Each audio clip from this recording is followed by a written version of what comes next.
being attacked and being targeted by different automated or even manual attacks there. So again, started about 2.5 years ago as a very small research project to get started in gathering vulnerability data in the real world on the internet. This was the first phase of the project. And so the sources of the data was gathered through our automated web service, where people coming in do vulnerability assessments on their devices. So the gathering and the constitution of the data, it's about 70% of the data that's presented here comes from global enterprise networks. Global means literally global, all over the world, between any countries that you just can imagine. 30% of the data comes from random trials, so people who randomly come to our website or other places which are referring back to our website then, and where they did an assessment of their own individual device. Keep in mind, I did not go out and scan devices on the internet, to be very clear here. Don't make this assumption at all. This was all driven by the individual people and users who did that. And very important as well, I wanted to emphasize on that, the data that I have available for this analysis and the raw data particularly does not allow to attach it to a particular user or to a particular IP address. It's all anonymous data, but statistically obviously extremely relevant from a data perspective.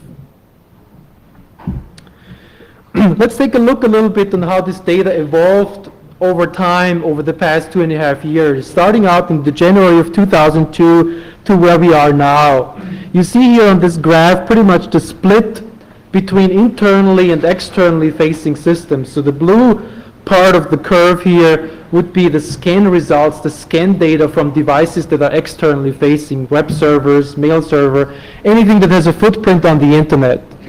The red part on the other side are internally facing devices that are typically protected by a firewall internally companies, organizations.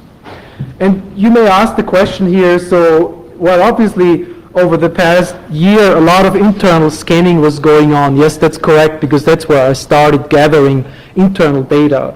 When I presented last year, it was only external data focused on. You see here the spikes here. But you see also, interestingly enough, some spikes here. And again, it's not me triggered those scans, instead it's the community, people like yourself, systems administrators from companies who did those scans. And you may wonder what those peaks are. Anybody has any ideas? Go ahead, please. I can't quite see the number 0, so it's billions? No, it's millions. So the top here is 1.2 million. Per month. So this is the data per month on a monthly basis. And on the bottom you see, I'm sorry you can't see that probably very well. Actually, you see from January 02 to pretty much now, the last data point is from end of June, so basically 3 weeks ago. But you see here, interestingly enough, some spikes that happened in the scanning activity. Anybody has any idea what that may be?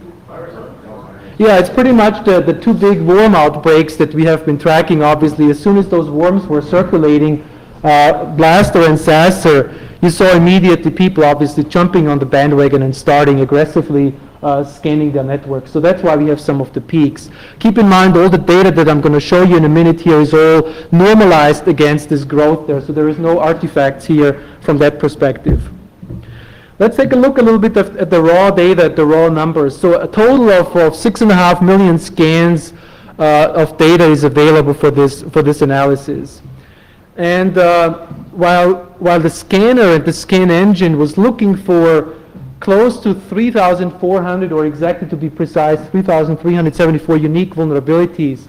Not all of them you will see out there, but you will see out there that more than 2,000 vulnerabilities, unique vulnerabilities, are being found in the real world. So we know here it's obviously not just a Microsoft problem that we are dealing here with. Instead, it's a much more bigger issue of different vulnerabilities. Obviously, not all of those vulnerabilities are critical. Some of them are less important than other ones as well. And that's why I'm breaking it down here on the next part of the slide here into critical vulnerabilities. And what I mean by critical vulnerabilities, I mean vulnerabilities that would allow an attacker to compromise the system for either confidentiality, integrity, or availability of the information system.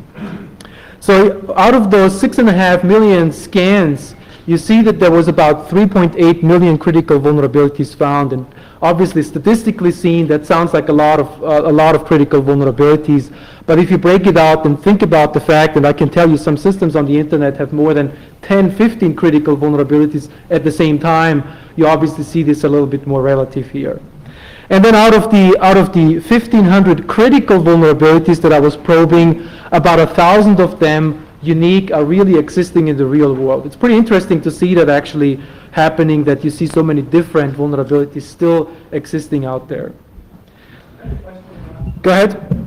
Your scanning technique, you can't really tell if someone's scanning your own system multiple times. Yes, that's correct. You cannot lie. There is repeat scans involved there, absolutely. I have one other question.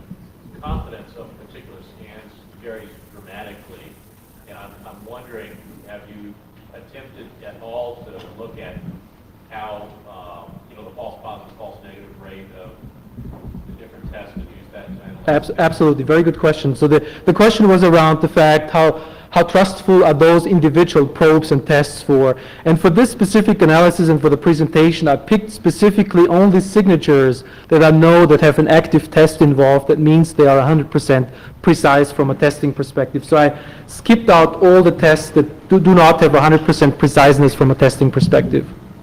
But yes, you're absolutely right. If you would consider everything, you would have some obviously artifacts involved here. Another question. You're writing on the small credit cards, leakage of highly sensitive information. Passwords typically. But how would you detect that if you're using complete statistical data? Well, if you probe a system on the internet or even internally for vulnerabilities, then you have classes of vulnerabilities that provide you different types of access to the system. So some vulnerability give you complete root access, for example, where you can read and write data. Some other vulnerability may give you read-only access to the system where you can read confidential data. So that's kind of the classification used for that.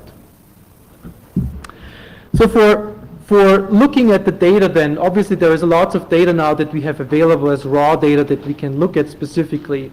Obviously some of the interesting data points that we all wanted to know about is what is actually the window of exposure that companies are exposed for today from a time frame that it takes them to patch their systems. And that related to obviously how long do vulnerabilities live on the internet. Are vulnerabilities like the Code Red vulnerability that was known and very famous about 2.5 years ago, are they eliminated from the internet now, or are they still out there and existing and creating worms to be continuously cycling? How long does it take companies to patch their systems? That was one of the fundamental questions that I was trying to get answers for here. And then obviously trending this over time, obviously the data now is available for the past 2.5 years. You can see some very interesting trends on do people get faster or do they slow down on the patching process and patching cycle at all? The prevalence, what are some of the most prevalent vulnerabilities out there? Because that obviously has an immediate impact to where we will see some of the next worms to be happening. And for those of you who were here last year, who probably remember this slide, this was one slide that I presented last year. It was the, at this point, very recent released WebDAV vulnerability. And what you see here on this slide from the point of release in March in 2003 up to the conference last year on how the community responded to patching this vulnerability. You see the number of vulnerable systems on the vertical axis here, and you see in the pink color as the time progresses the number of systems as they were patched, and the dotted line is just an approximation here. And so what I derived here from that last year is what I defined the half-life of vulnerabilities, very similar to radioactive decay, where you have every period you're eliminating 50% of your contenders of your vulnerabilities on the internet. And that was pretty interesting to see actually at the same time last year. The half-life of critical vulnerabilities was about 30 days, that it took organizations to patch 50% of the vulnerable systems after the announcement of a patch or the vulnerability or both when they were available.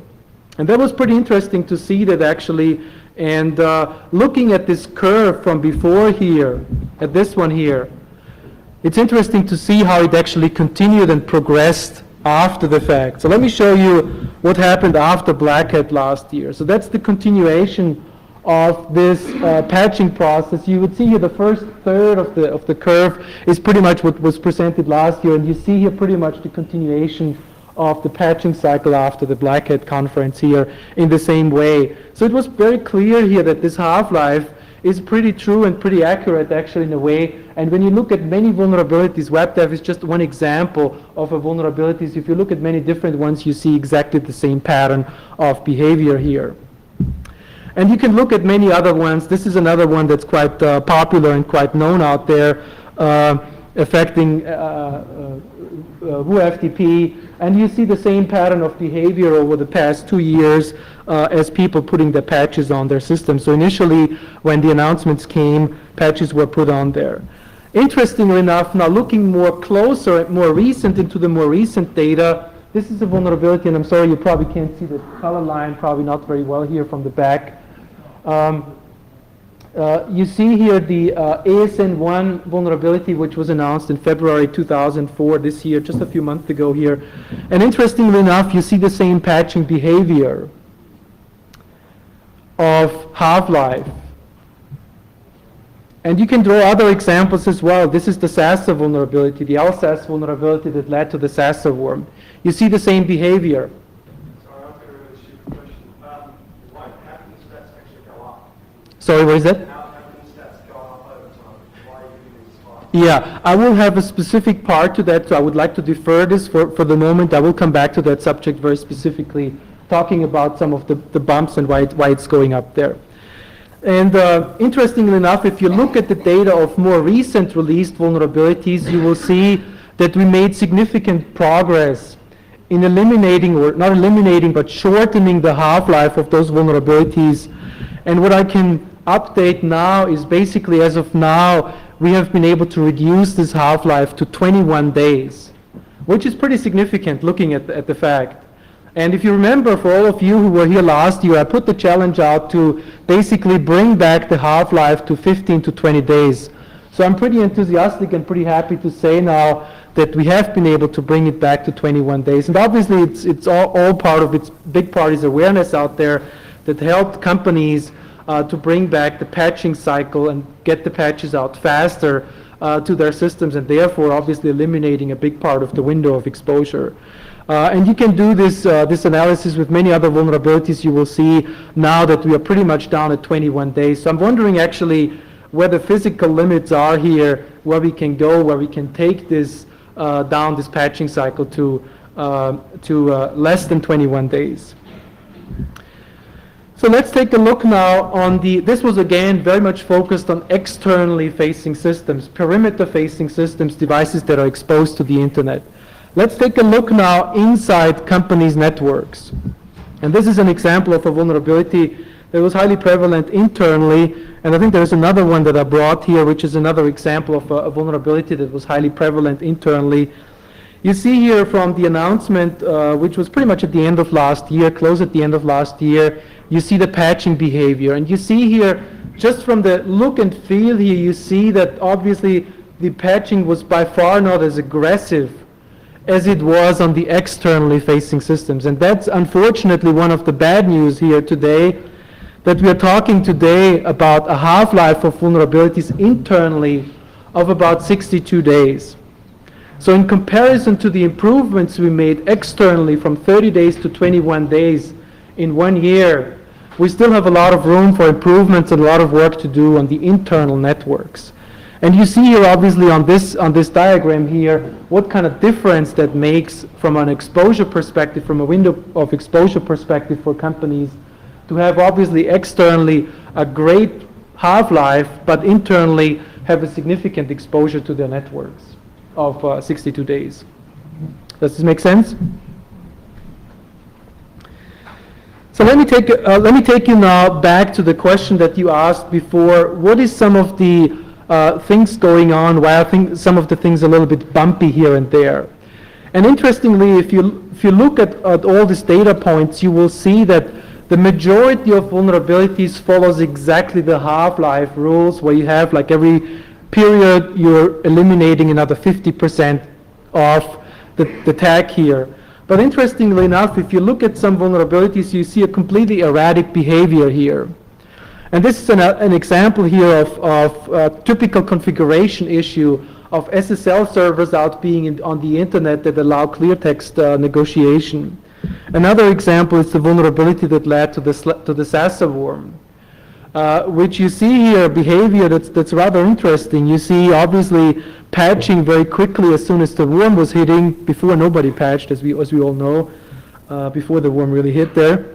But as soon as the worm hit, people starting putting patches on there, and then suddenly vulnerabilities are coming back and being patched again and coming back there. And I'm still gathering data what some of the reasoning behind that is, what could be the reasoning behind it. I talked to a lot of people actually in the industry, what some of the reasoning behind is.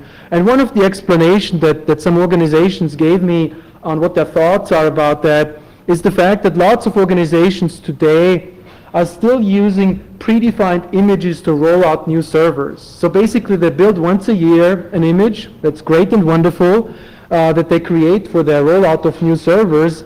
But if you don't keep those images updated, what you basically do is you create new servers with old flaws built in there. That's one of the explanations that I got from enterprises and administrators, and to me it makes just a lot of sense there. So that's why you see some of the cycles of reoccurring vulnerabilities. Please. Also, Microsoft packages what's called MSDE,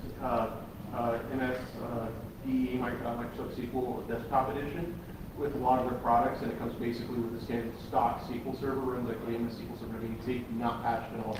That's actually what a lot of slammers got hit with, which is just people don't even know what's on the server. Very good point, exactly. The fact that MSD, or the component in this case that was affected, was distributed with so many other products that probably was not even patching going on there.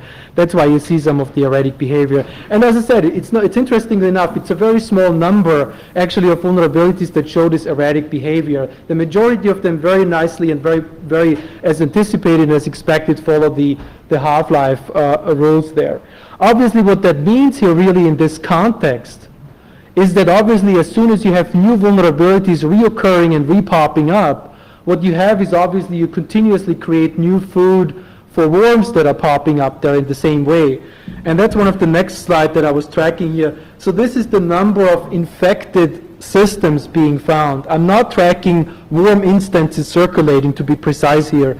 I'm tracking instances of computers and systems that are being infected or are infected by those respective worms. And I'm sorry, you probably may not be able to read it as well here. So the yellow line here is, for example, another derivative that just came up on the blaster worm. It's a year later pretty much now where you see those reinfections occur, and the pink line that kind of wanders down a little bit here is the number of code red infections. A worm that is out there probably 2.5 years, 3 years now, and you still see continuous number of infections as some of those servers are popping up with vulnerabilities being in there.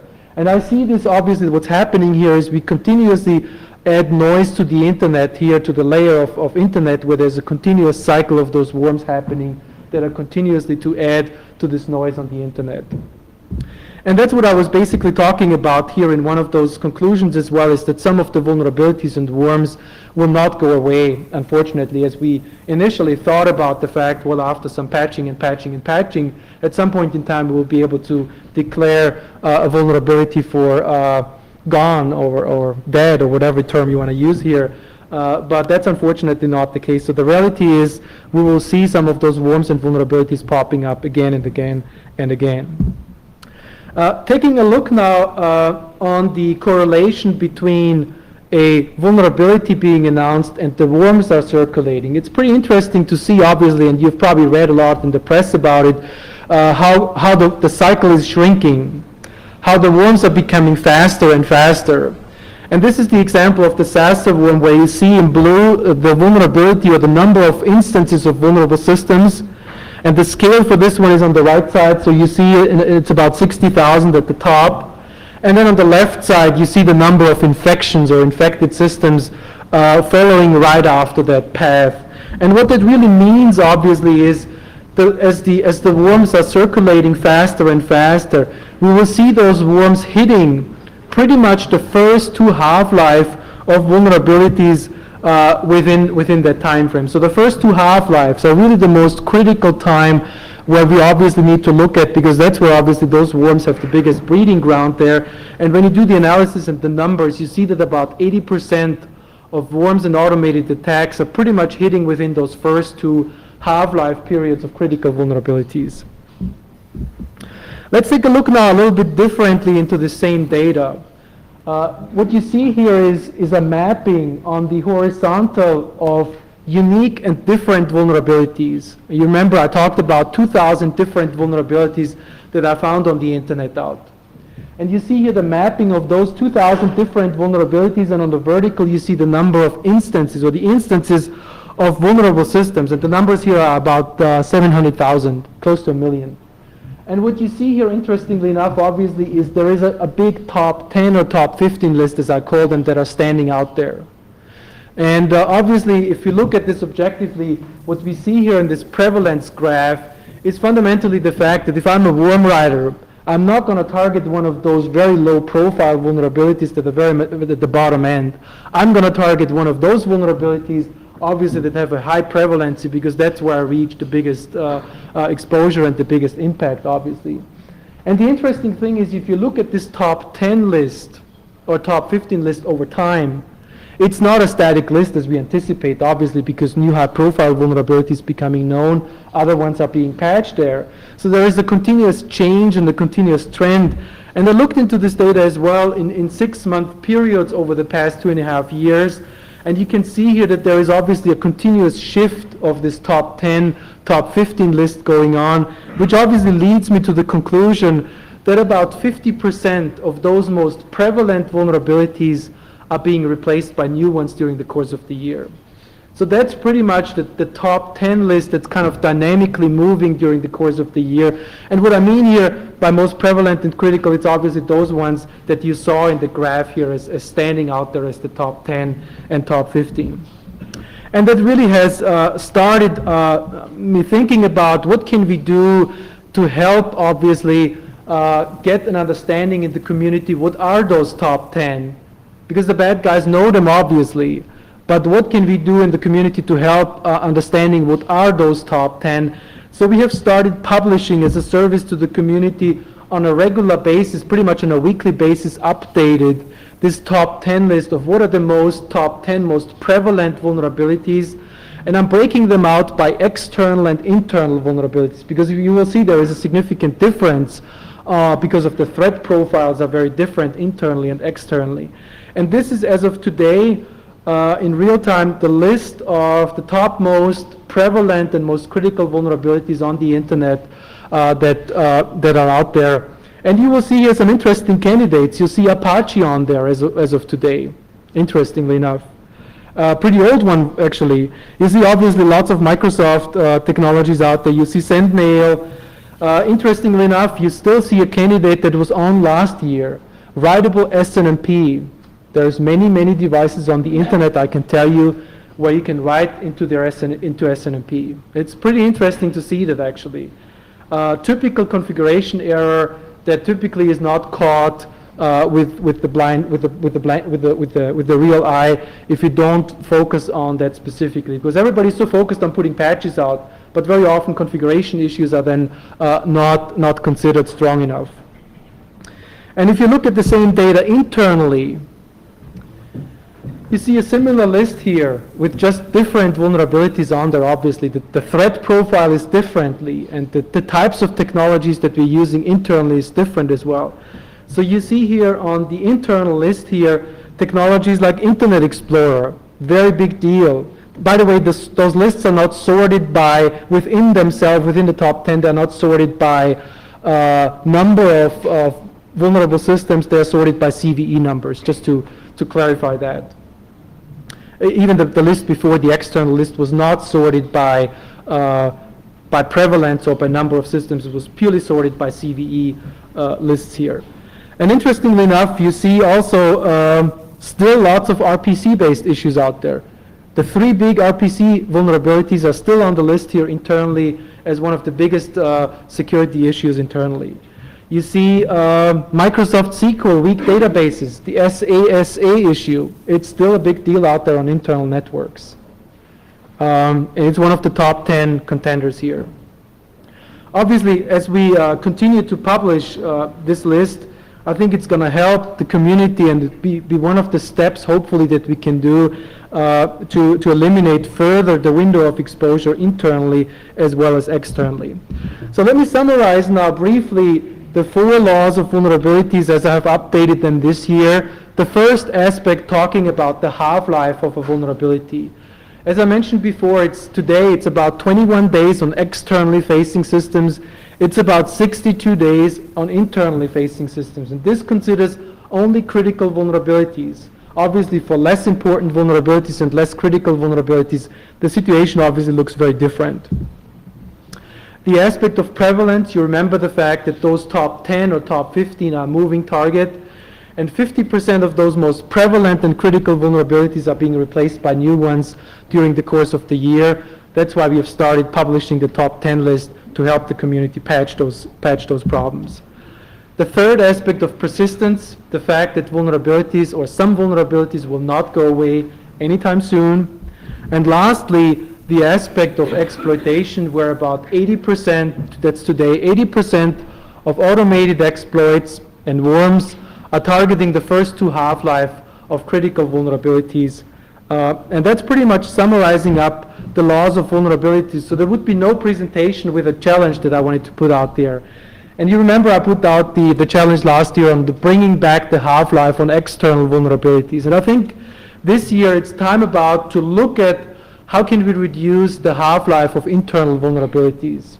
How can we eliminate the 60-day half-life, which is obviously a significant window of exposure.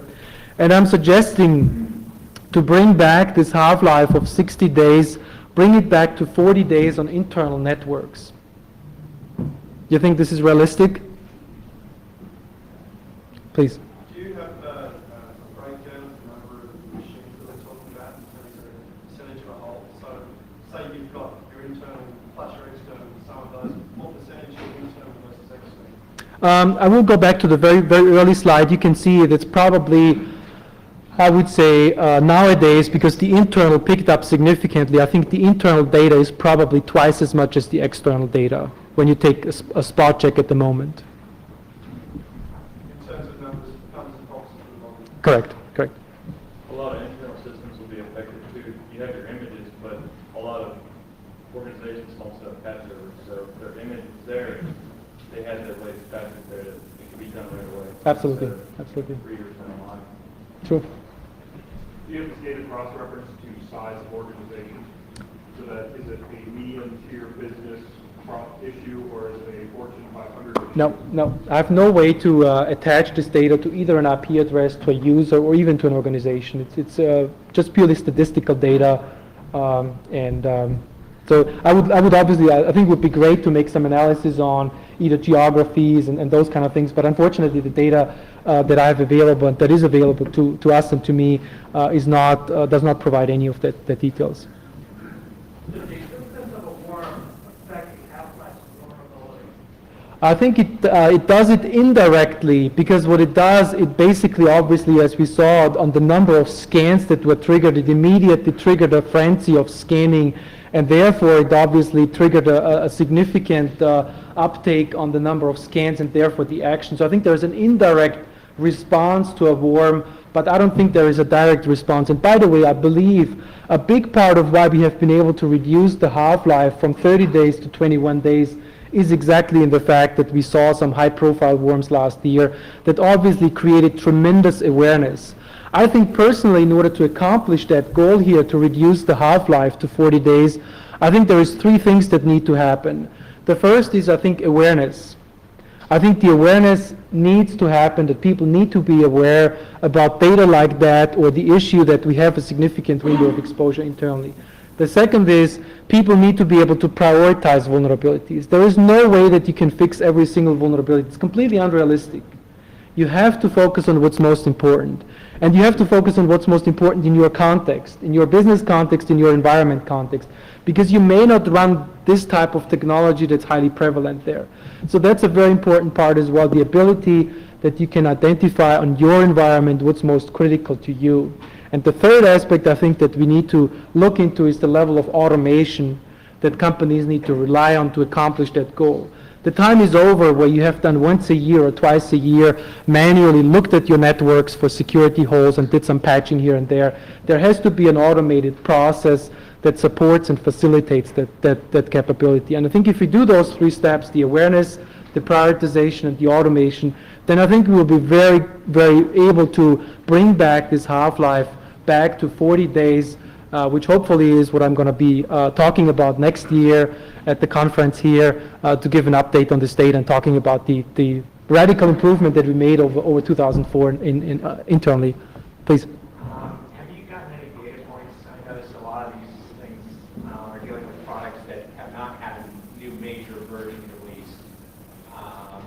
Have you seen any data points on like how a new major version that would already have to fix for something rolled into it, and how that is one of the... Very good question, actually. No, I haven't looked into this, but it's a good aspect to actually analyze that for that as well, to do some correlation between what would be like an older technology with patches versus a radically new technology. Good point. I haven't done that analysis, but would be a good suggestion to look at it in the future.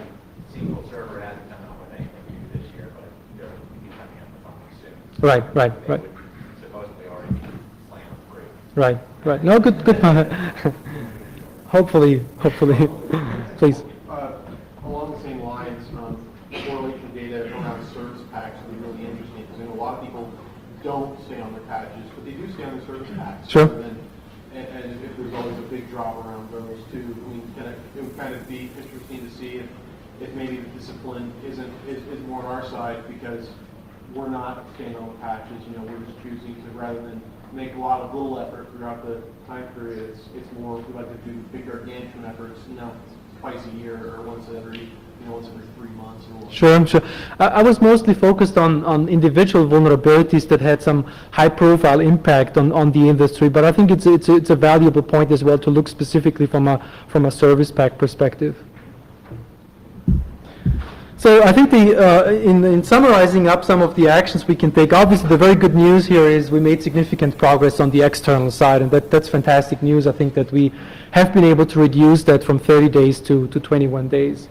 Obviously we have a goal in front of us here, and we need all your support as well to do that. I think you obviously are going to play a big role in that, making that happen, by not only sharing this information, by talking about the issues, creating awareness, but also in your respective roles or organizations you have to take a specific look. And I've put some references out here just for those guys who within you are interested in looking more into this in detail or study this more, and also put my contact information out here. So just in case you wanted to follow up with that or have some additional questions. I'm always looking for feedback from the community here, what you think about that.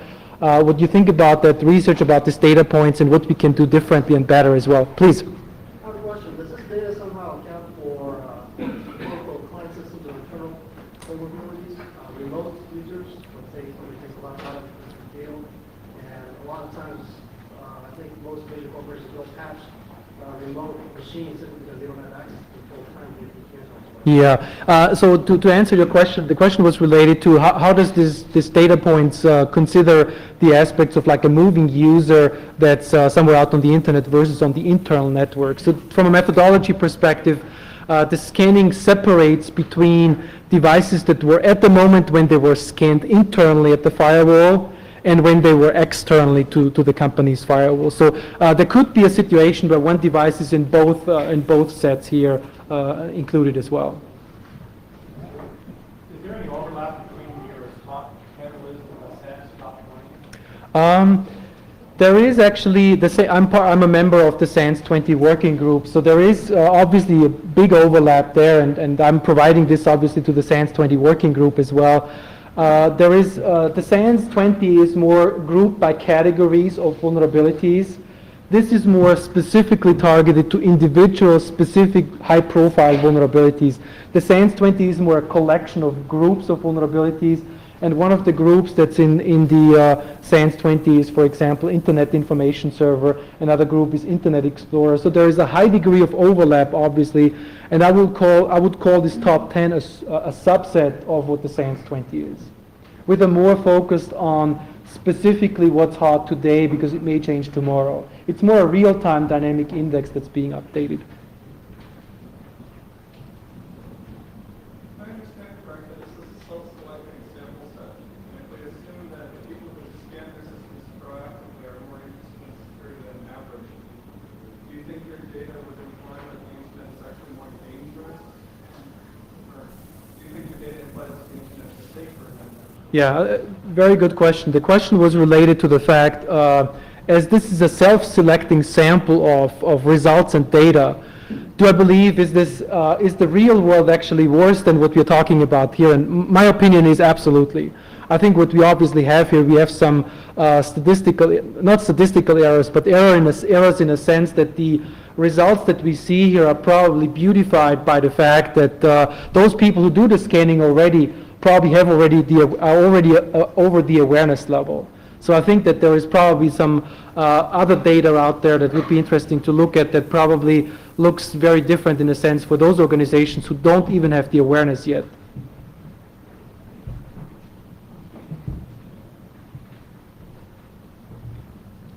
you had a worm that clobbered a host and the host went down, and that thing would drive the gas pipe. If I have, so, You have to ultimately lethal worm. yeah, Spread over the entire internet in 3 seconds. Kills every host. good question, yeah. So the question was related to the fact, how about if there's worms out that kill systems, how does this play into the statistics here? So the numbers that I was talking about here and all the data only affects systems that are available and running during the test of the scan being performed. So even if there is a worm out there that would knock down systems, that would obviously not be impacting the data at all. Gerard, a large quantity of spam today is coming out of compromised or hijacked hosts. What can we extrapolate from your research on the trend about hijacked hosts? Well, I think the interesting view to do here would be to correlate vulnerability data with the specific spamming exploits that are being circulated out there. And I haven't done that, but I think it would be an interesting exercise as well to look into correlate that. And we have signatures. We test for compromised those targets for the spamming. There are specific web servers out there that are like gatherings, I don't know what they're called, gatherers or whatever, for those spamming data, and we can scan and we identify them, and yes, we find them out there, but I haven't done any correlation related to it. How can you tell the difference in your data between the number of hosts that have been scanned versus those that are vulnerable? In other words, how do you know that the vulnerabilities is trending down, it's just not the number of people scanning their systems? Well, because I obviously know how many scans that are being performed, so I know the exact number, how many scans are being performed there, and then I also know how many systems that are responding within this number of scans there. So, and then I normalize the data based on the variations of scans there to have to eliminate the change in trend there. Talk about prioritization of what patches to apply, what systems or what vulnerabilities to expand on that. Sure. I think that's probably one of my personal biggest focus points to help people to help prioritize what's most critical for their environment. And I think people have to take a layered approach. Just thinking about the fact you're just starting scanning your network and you're patching everything is totally unrealistic. So what you have to take steps, you have to define for yourself what are some of the milestones that you want to take. And I usually recommend people using like the top 10 here, or the SANS 20, or some other top X list that people have come up with, the community came up, or enterprises came up with, and put milestones behind, and then measure your network specifically against those top 10 lists. and measure the networks that you have against those top lists in the context of the business priority. Because the fact that you may be vulnerable may not be necessarily indicate that you may need to fix the systems. You may want to correlate that together with the fact how important are the systems to you as an organization. Your enterprise business application may be more important to you than your workstation of somebody in a remote office there. So I think it's important that you correlate this data together with the business priorities that you have in the organization. So it's the metrics of data, raw data from pure vulnerabilities, that's what I present here, and then there is the input coming from the business side. What are some of the most critical business applications that you have in your organization? And if you correlate that, you will see very quickly where do you need to start the patching process and where do you have longer time to start putting the patches on there. Please. Well, obviously, you're only looking at attacks from the network, like local elevation privilege attacks. So, when it comes to patching, there's another way, I believe, of looking at things. If you have a remote attack that can execute arbitrary commands, that's a lot more important than an attack that can, like, divulge your cookies. You know, and that's another way of looking at it. Which do you patch first? That's what I meant by the severity of individual vulnerabilities. So you have obviously on the one side, if you say on the vertical you have the business priorities, on the horizontal you have the business priority, on the vertical you have the severities of individual vulnerabilities. Because as you rightfully said, if this is a vulnerabilities that allows you to exploit code on the machine, well, you obviously have you have to run faster than if it's a vulnerability that is just a nuisance but doesn't really create a big danger to your company. And only the correlation of those two parameters really gets you to the level of where you need to start the patching process. Just as a comment, everybody has a white book and there are some packs, the NSA, IAM, evaluation methodology. It helps you do exactly that, apply business priorities to vulnerabilities that are out there. Okay, great. So this is part of the bags here that everybody got here. Okay, so there's supposedly a book in the bags that comes from, who is the author? The NSA wrote the process, and I don't know. Okay. Anyway, the book is in your bags. Any other questions? Anything?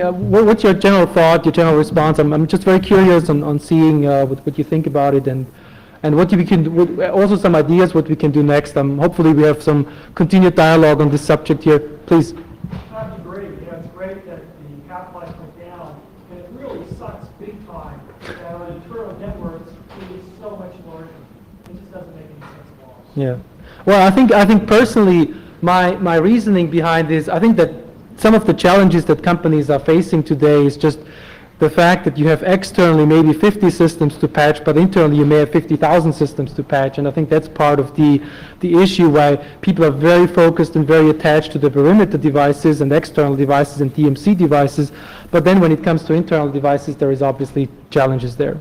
And I think related to that is the issue that you mentioned where they have a master hard drive that is cloned and is not patched. Sure, That sure. hard drive is patched. Sure. Absolutely, it's the replication factor that you get here. I think a large factor you find too is resources. Because I know as an SA and also trying to do security, unfortunately, you don't always have the money or the time to set up the infrastructure. Sure. Research, that's what it comes down to. That's why I think that a big part is the level of automation that can happen and that needs to happen in this space is just, we're just at the very early level here, I think. Either one.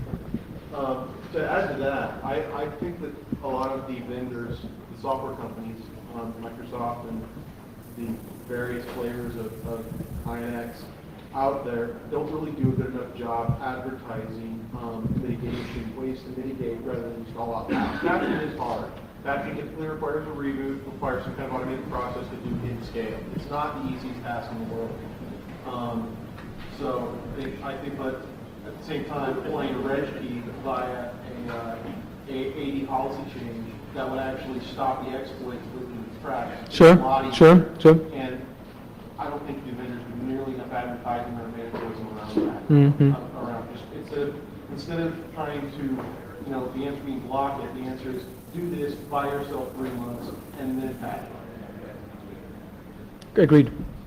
Just want to comment on that. I think part of the reason that internal vulnerabilities aren't patched as easily is partially because the number of machines built into an internal network, but it's also the fact that you want to make sure that you don't break any existing applications that the corporate has been using. Because if you have a CEO that comes down to you one day after you patch and says, I can't use this, I can't do a meeting or whatever, that's also a business interruption. Yeah, yeah. I've heard that's a good point, actually. The question was related, or the comment was related to the fact that do you have to do testing on the patches before you roll them out, and what's the effort to go through the testing? And I have heard very different opinions, from one opinion on the very far extreme saying, I'm going to go through a very extensive bake-off with every patch that I'm going to put on there, to the other extreme, the day the patch comes out, it's going to be rolled out to my workstations, and I'm only doing testing for servers. So I've heard both extremes of the planet here. Please. Follow up on the speaker in front of other point. I think patching is needs to be part of a holistic system that looks at other things other than patching. We talked a little bit about remediation, like doing a wrench hack or something like that, but how about if you have a vulnerability that affects the food service, figure out if you need the damn food service and shut it off. Sure, sure. And then take that a step further, and why are you running food service in the first place if you don't need it? You know, you light up a typical workstation and it's got a whole bunch of services that you don't need in your environment. Those are all potential vectors to be attacked at some point in the future when a vulnerability is discovered. We should all be looking at our systems and figuring out what the minimum footprint is to make it work. That is required, yeah. Yeah. And my answer is going to be different than yours. Yeah. It's just, I think... Screw it down to the point where it breaks and then back it off a tiny bit, you've got a lot less risk than... Yeah, I think you make a true point here, that the fact that the idea obviously is to eliminate unnecessary services that are not necessary for the operation. But it starts, I think, at the problem that we really don't know exactly what do we need to run like a network on a corporate level. To run Windows, I would have a really hard time to tell you now exactly what you need there to run every single service that you in your environment have to run, because even user application level applications use some services and ports you have no idea about. They may not be even documented. So I think shutting down is kind of a trial and error exercise that you may have to go through, but it can be very painful as well. But I agree, it's a good...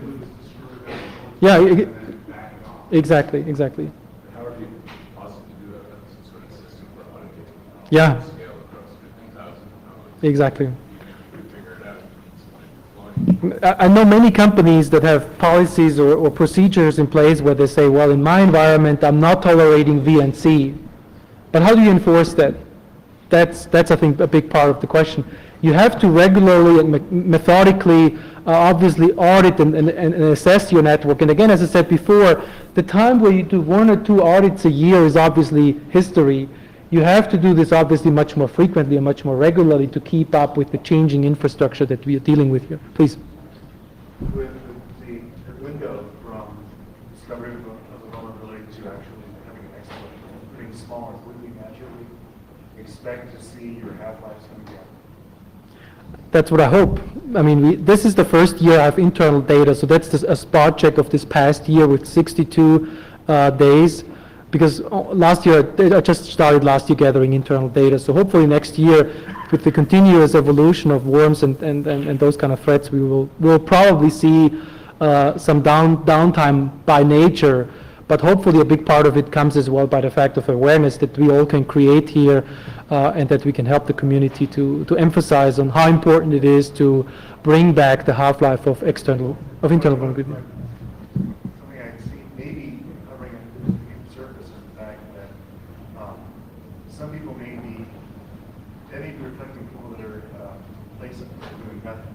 Actually, I know yours is just self-reported, so that's affect that. But somebody that's complacent does nothing until they're actually under the gun.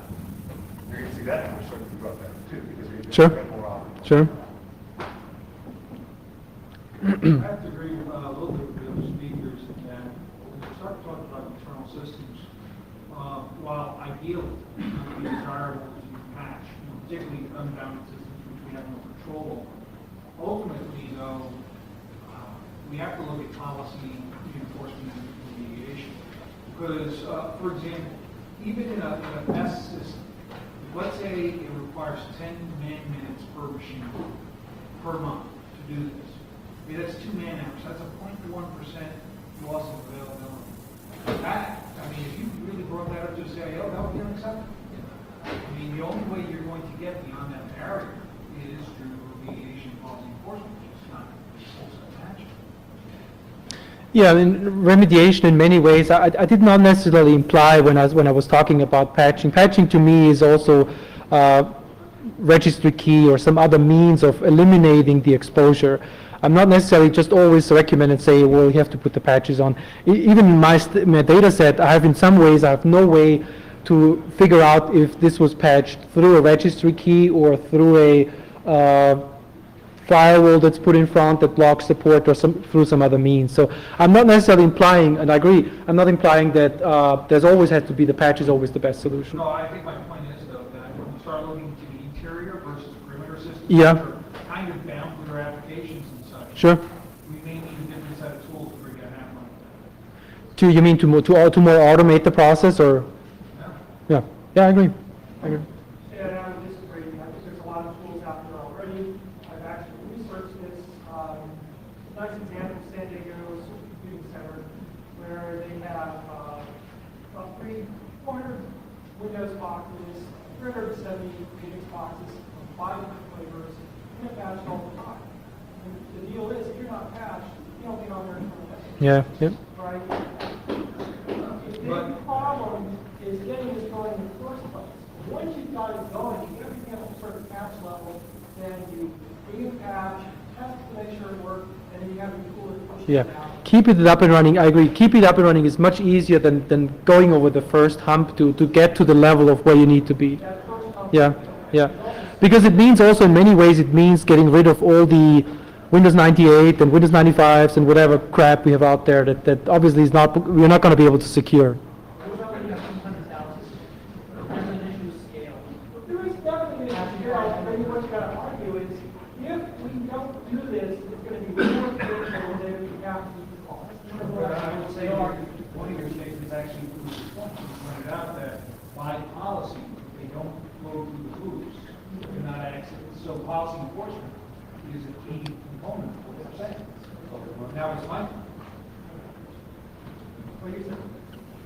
Well, I'm saying that policy enforcement and remediation, reduction of the overall threat are really the first steps.